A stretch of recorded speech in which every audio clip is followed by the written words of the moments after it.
Continuación del Santo Evangelio según San Lucas. En aquel tiempo dijo Jesús a sus discípulos: Bienaventurados los ojos que ven lo que vosotros veis, porque os digo que muchos profetas y reyes quisieron ver lo que vosotros veis y no lo vieron, y oír lo que oís y no lo oyeron. Y en esto se levantó un doctor de la ley y le dijo para tentarle: Maestro, ¿qué haré para poseer la vida eterna? Y él le dijo: En la ley, ¿qué hay escrito? ¿Cómo lees? Y él respondiendo dijo: Amarás al Señor tu Dios con todo tu corazón y toda tu alma y todas tus fuerzas y todo tu entendimiento, y a tu prójimo como a ti mismo. Y le dijo: Bien has respondido, haz eso y vivirás. Mas él, queriendo justificarse a sí mismo, dijo a Jesús: ¿Quién es mi prójimo? Entonces Jesús, tomando la palabra, dijo: Un hombre bajaba de Jerusalén a Jericó y cayó en manos de unos ladrones, los cuales le despojaron y después de haberlo herido, lo dejaron medio muerto y se fueron. Y sucedió que por casualidad pasaba por el mismo camino un sacerdote, y aunque le vio, pasó de largo. Asimismo un levita, y llegando cerca de aquel lugar y viéndole, pasó también de largo. Mas un viajero samaritano se llegó cerca de él, y cuando le vio, se movió a compasión, y acercándose, le vendó las heridas, echando en ellas aceite y vino, y subiéndole en su cabalgadura, lo llevó a una venta, y tuvo cuidado de él. Y al día siguiente sacó 2 denarios y los dio al posadero, diciéndole: Cuídamelo, y cuanto gastes de más, yo te lo abonaré cuando vuelva. ¿Cuál de estos 3 te parece que fue el prójimo de aquel que cayó en manos de los ladrones? Aquel, respondió el doctor, que usó con él de misericordia. Pues bien, le dijo entonces Jesús: anda y haz tú lo mismo. Pueden tomar asiento. En el nombre del Padre, del Hijo y del Espíritu Santo. Amén. Queridos hermanos, hoy estamos celebrando el domingo 12 de Pentecostés, y también es la memoria de San Ramón Nonnato, confesor. 31 de agosto, San Ramón Nonnato, confesor. Bien, y el Evangelio y la epístola, que aún no he leído, pero la iré leyendo a medida que voy haciendo la prédica, están muy relacionadas.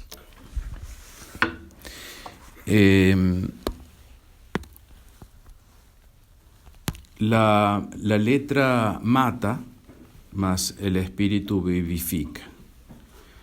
Eso es el mensaje principal de la epístola, tomada de San Pablo, la segunda epístola a los Corintios.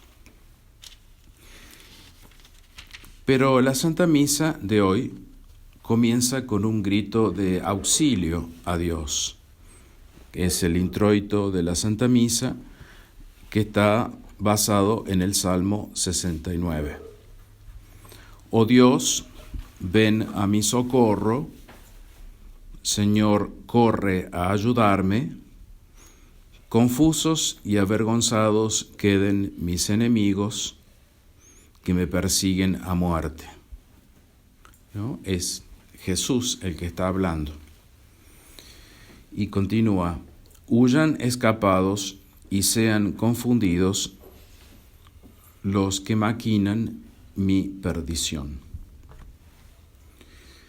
Aunque parezca increíble, el auxilio que la Santa Iglesia Católica le pide a Dios, porque la liturgia es de la liturgia de la Iglesia, y la liturgia de hoy comienza con ese pedido de auxilio. Entonces, la Iglesia es la que le pide auxilio a Dios Padre.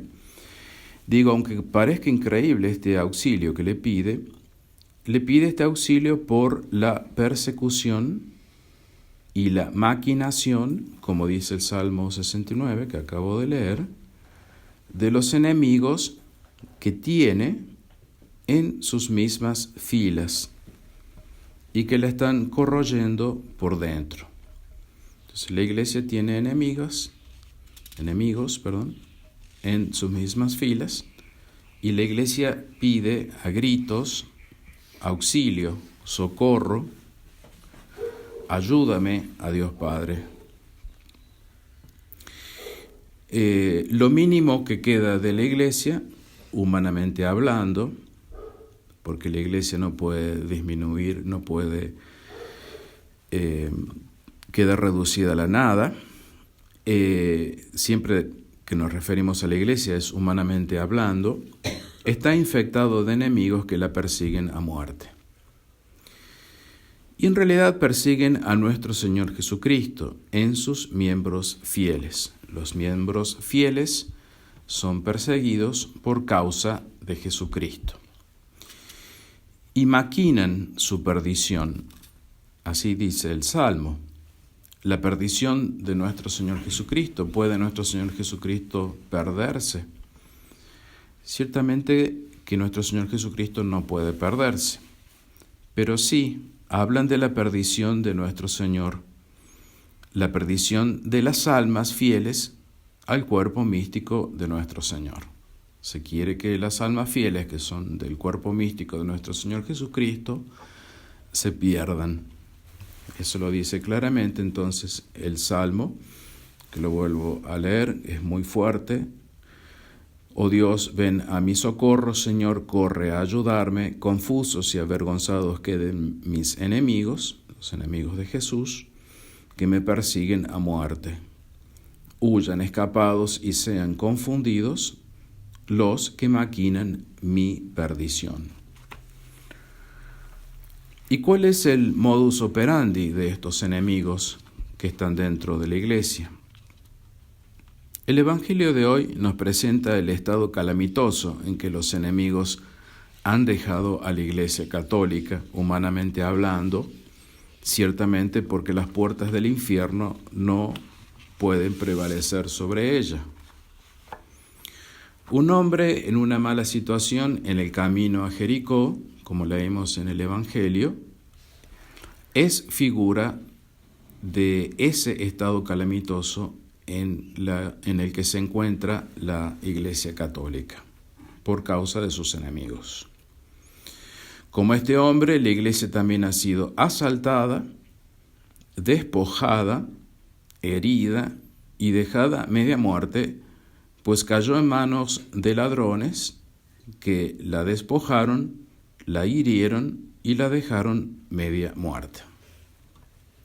Así es como podemos ver con toda justicia el estado humano de la Iglesia Católica hoy: despojada, herida y media muerta.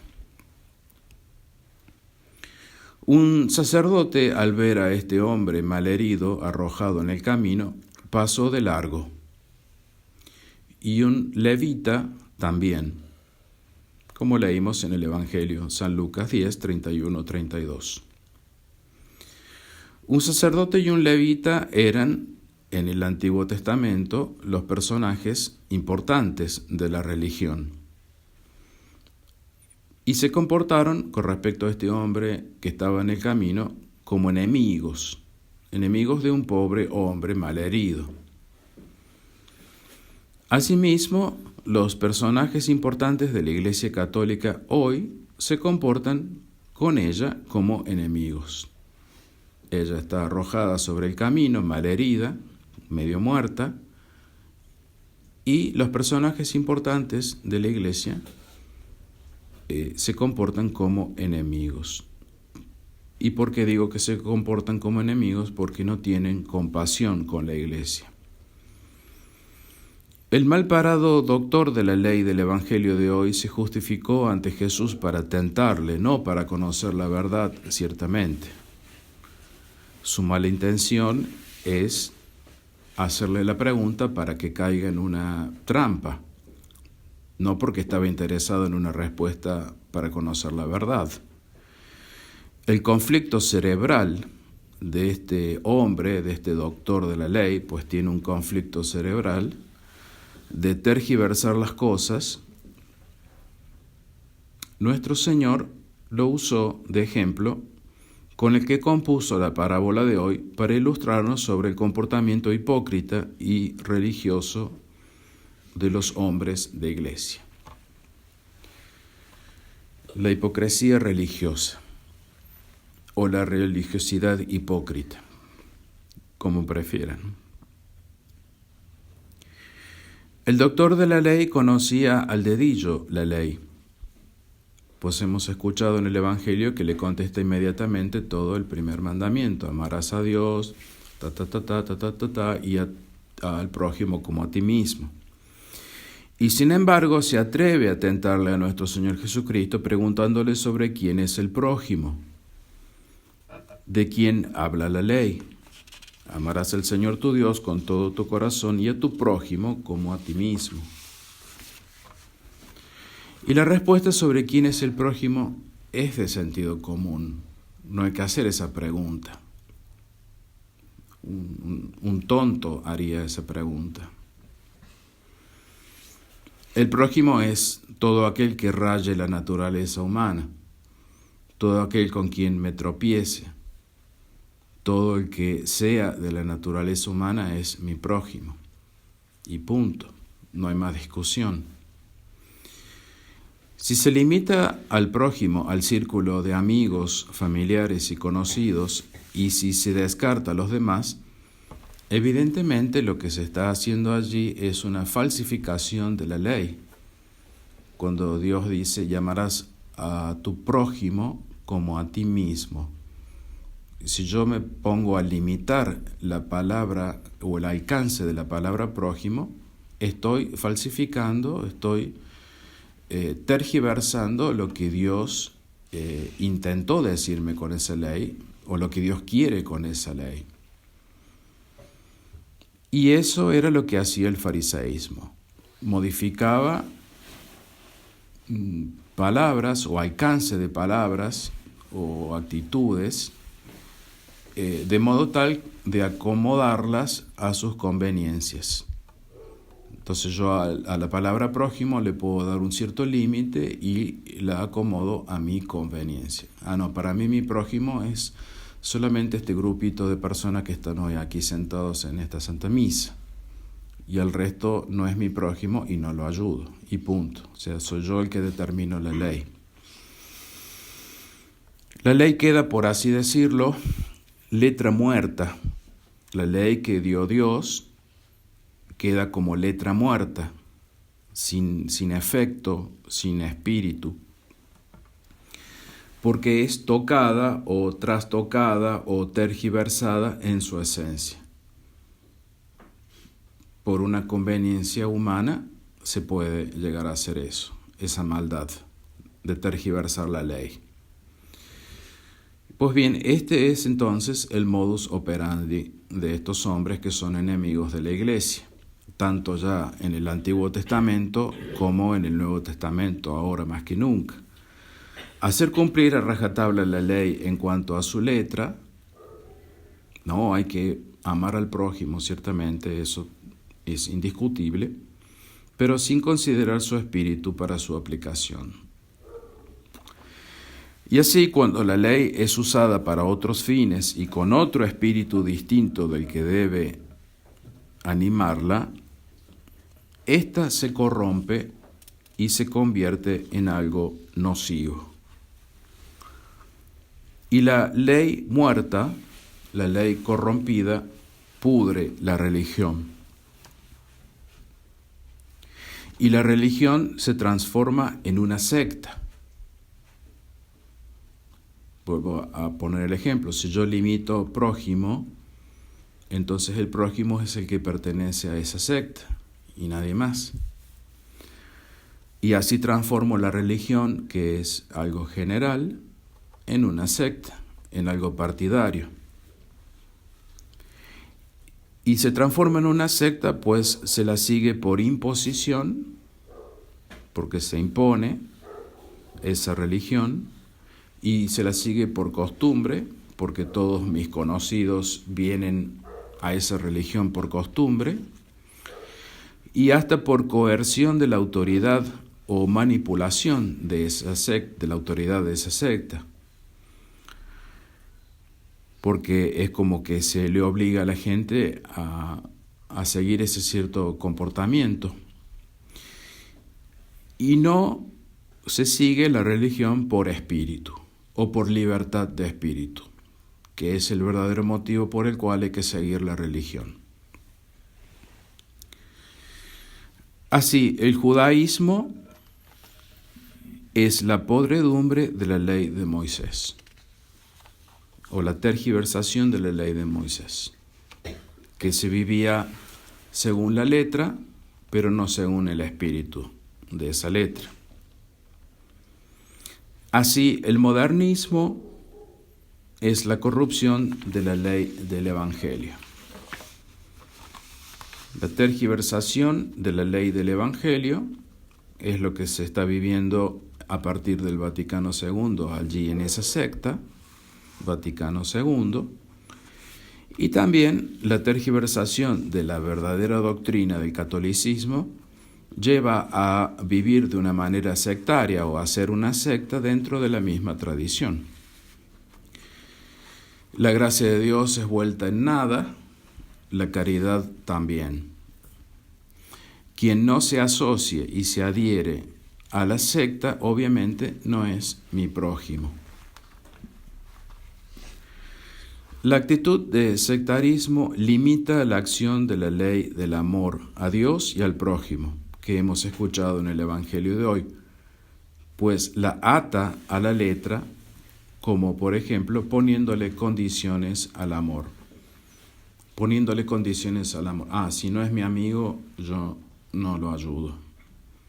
Si no es de mi raza, no lo ayudo, ¿no? Poniéndole condiciones. Si es un degenerado, un malvado, no lo ayudo, aun cuando sea un ser humano necesitado. Y esas condiciones pueden estar puestas por una autoridad, y ahí se hace peor la cosa, porque esa autoridad puede estar corrompida. Y nadie nos puede garantizar que no esté corrompida esa autoridad. La autoridad, por lo general, puede llegar a estar corrompida. Y es la que nos impone los límites o parámetros de esa secta que hay que seguir, porque si no se siguen esos límites o esos parámetros, no se puede estar allí y hay que irse a otro lugar y uno es despedido de ese lugar.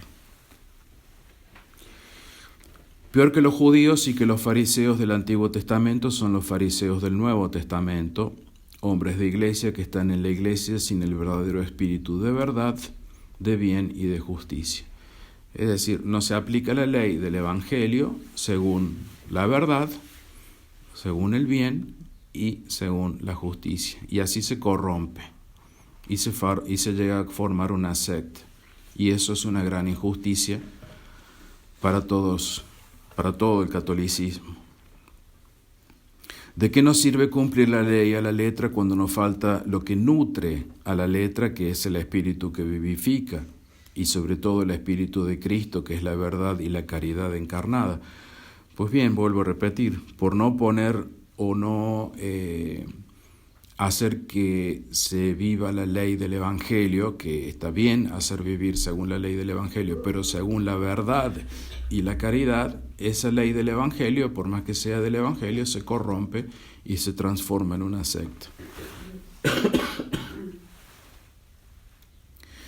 Lo que constituía la base y la sustancia del sistema teocrático instituido en el Sinaí, es decir, la ley que recibió Moisés, era la letra, el mandamiento escrito, que prescribía actos perpetuos de obediencia sin dar por sí mismo la fuerza necesaria para cumplirlos. Ese era el judaísmo, que no tenía, esa ley no daba la fuerza, era imposible que la gente viviera según la ley de Moisés porque no daba la fuerza para poder vivir según esa ley.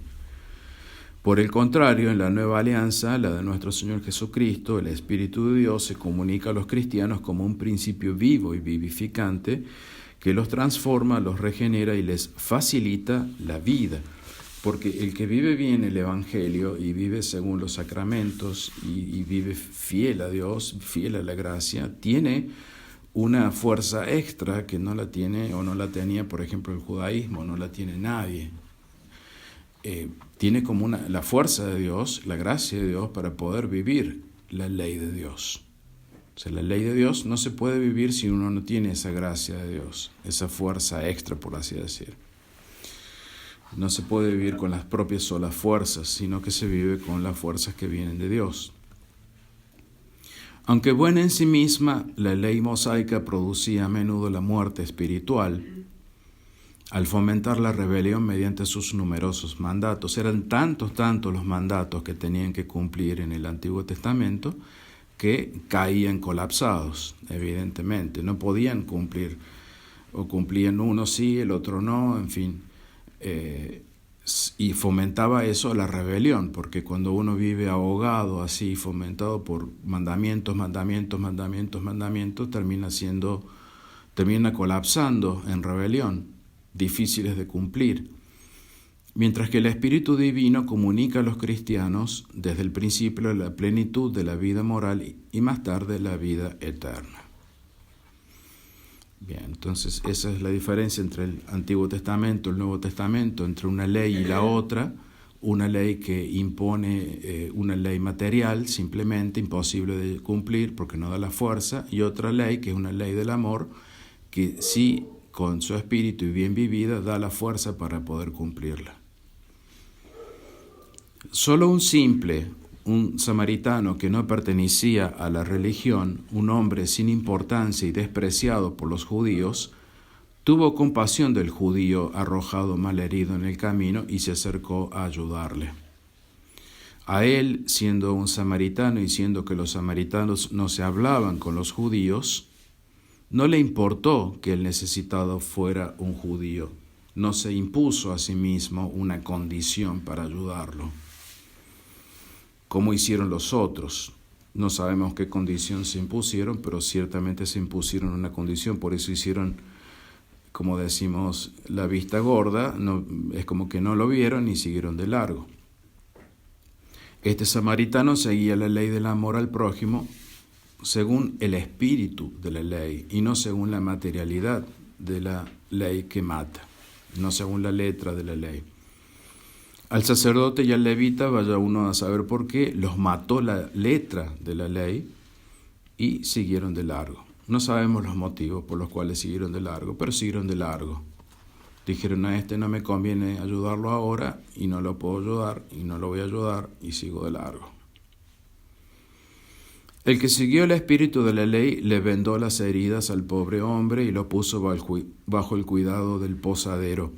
Y le dijo al posadero, yo te lo abonaré cuando vuelva. San Lucas 10, 33, 35. Cuando vuelva, hay una referencia allí a la parucía. Jesús, pagará a quien se apiade y ayude a la iglesia en la situación catastrófica en la que se encuentra hoy, haciéndola revivir en su espíritu cuando vuelva. Y esa es la tarea que nos toca, tratar de hacer revivir a lo que queda de la iglesia en su espíritu, no en su materialidad, sino en su espíritu, para recibir la paga de nuestro Señor Jesucristo cuando vuelva, como si fuéramos nosotros los posaderos. No es que nuestro Señor nos pida que salvemos a la iglesia, pues nadie salva a la iglesia, sino que es la iglesia quien nos salva a nosotros.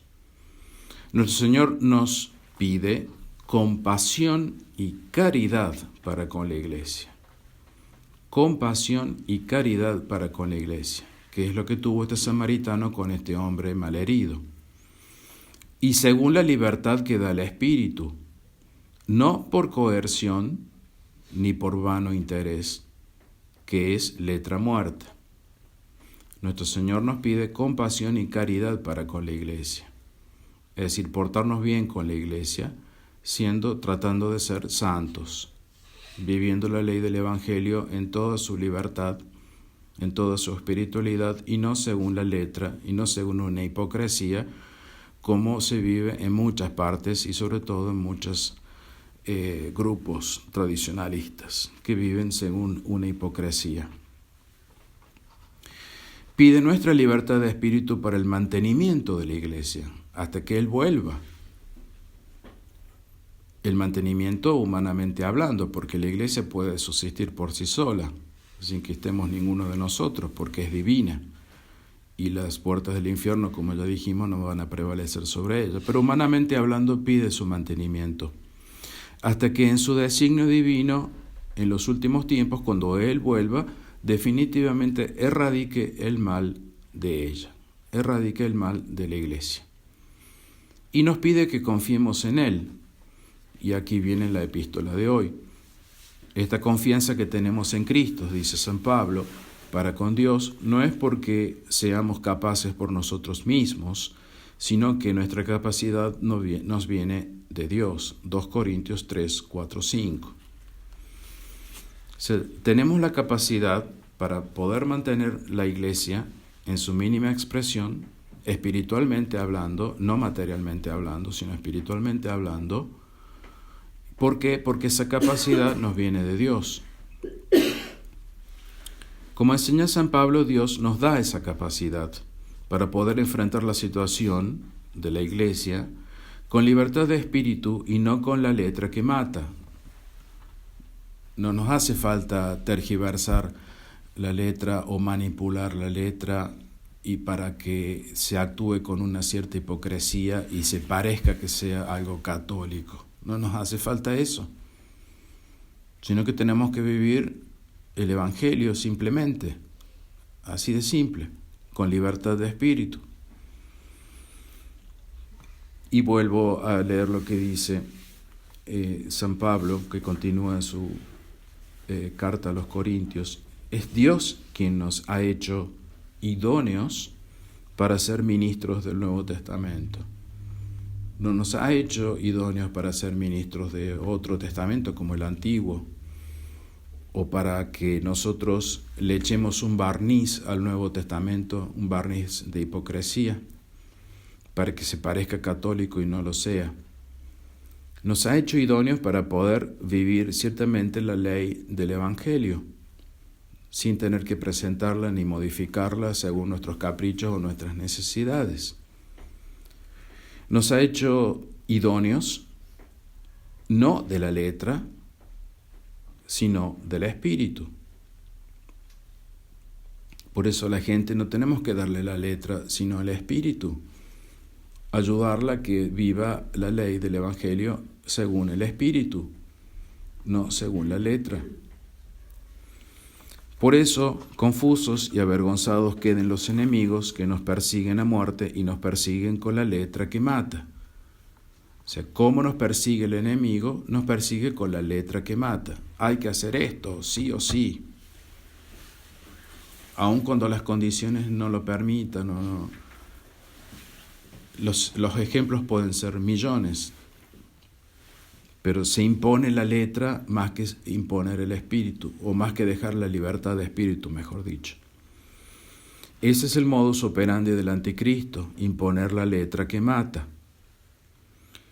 Y que huyan escapados y sean confundidos, continúa el Salmo, porque maquinan nuestra perdición, porque realmente quieren nuestra perdición. Por eso se impone la letra que mata, porque maquinan nuestra perdición.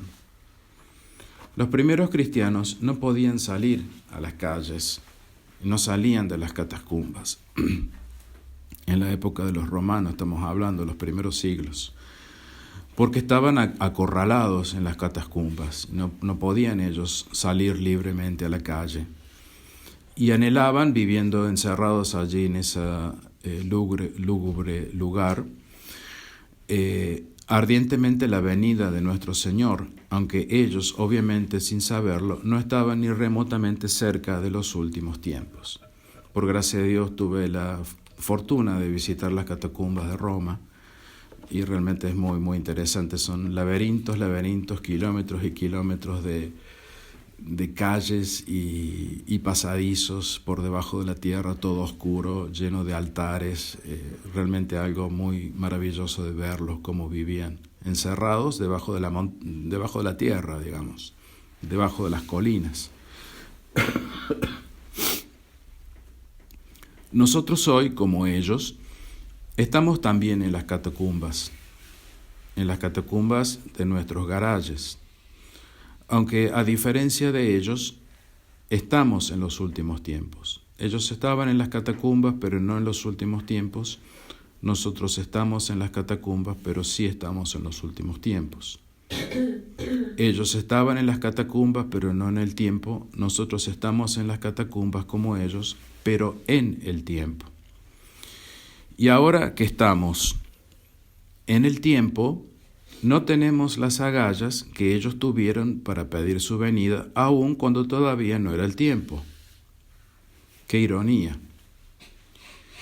Ellos estaban en el esplendor de la primera iglesia, vivían entre santos y mártires, porque los que vivían en la catacumba eran santos y mártires, y vivían junto al Papa. También el Papa estaba allí en la catacumba, gobernaba la iglesia desde las catacumbas.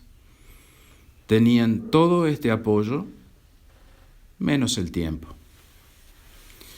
Nosotros hoy solo tenemos el tiempo, y de lo demás que ellos tenían no tenemos nada.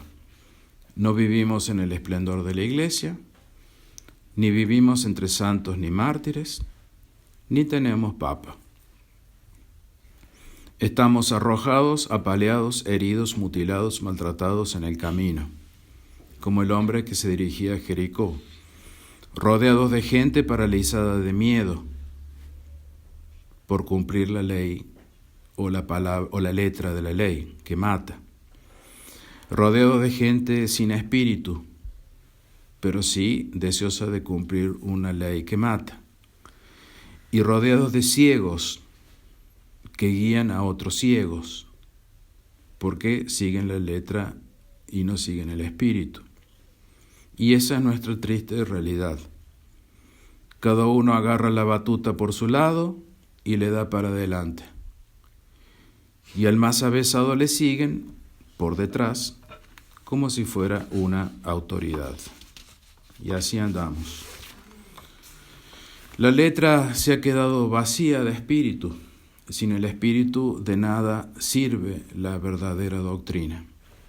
Te lo vuelvo a leer porque hay que recalcarlo. Sin el espíritu de nada sirve la verdadera doctrina. O sea, de nada sirve que alguien me diga, mire, yo sé toda la verdadera doctrina, porque el doctor de la ley sabía la verdadera doctrina. La sabía el dedillo, pero no tenía el espíritu. Es decir, no estaba dispuesto a vivir a la verdadera doctrina, sino a presentarse falsamente como que tenía la verdadera doctrina y a vivir una doctrina propia, suya, a su conveniencia. Eso es lo que pasa hoy también en la tradición. Porque hay un funesto enemigo que está dentro, que nos ata a la letra y no nos deja respirar. nos sofoca hasta ahogarnos. No reflexione, siga las indicaciones dadas, lea lo que ha sido publicado. Es una orden, no se relacione, cumplió con lo que se le mandó, muestre la lista de autorizados y los demás fuera. Así funciona una secta.